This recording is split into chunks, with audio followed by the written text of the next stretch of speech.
निगरां वजीर आजम पर भी तनाज़े। इमरान खान ने जस्टिस रिटायर्ड गुलजार का नाम दे दिया।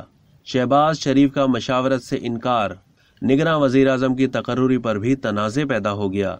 वजीर आजम इमरान खान ने निगरां वजीर आजम के लिए सुप्रीम कोर्ट के साबिक चीफ जस्टिस रिटायर्ड गुलजार अहमद का नाम तजवीज़ कर दिया है।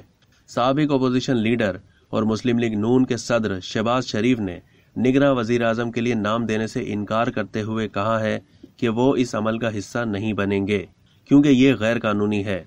सदर, वजीर आजम और डिप्टी स्पीकर ने कानून तोड़ा है। आइन तोड़ने वालों से बात कैसे हो सकती है। इधर मीडिया से गुफ्तगू में चौधरी फवाद हुसैन ने कहा कि शहबाज शरीफ ने कह दिया है कि वो निगरां सेटअप के लिए प्रोसेस का हिस्सा नहीं बनेंगे। हमने अपने 2 नाम भिजवा दिए हैं।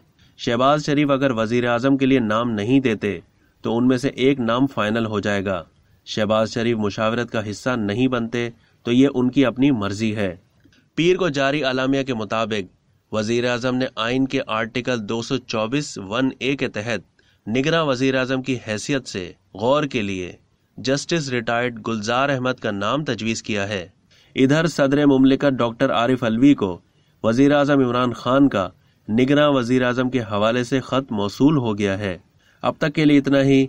मजीद मालूमात के लिए डेली जंग के यूट्यूब चैनल को सब्सक्राइब करना ना भूलिए और फेसबुक के पेज को भी लाइक करना ना भूलिए।